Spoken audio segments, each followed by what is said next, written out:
Tunasema amani ni muhimu kwa kila Mtanzania kwa sababu bila ya amani hatuwezi kufanya shughuli zozote za kiuchumi. Ili tuweze kufanya shughuli zetu za kila siku za kutafuta mahitaji yetu ya kukidhi haja za kifamilia zetu, ni lazima kuwe na utulivu na amani.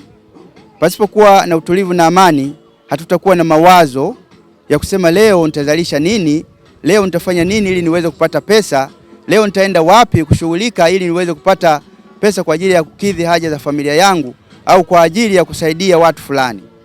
Hivyo ni lazima kwanza kuwe na amani, ndio mambo mengine yanaendelea.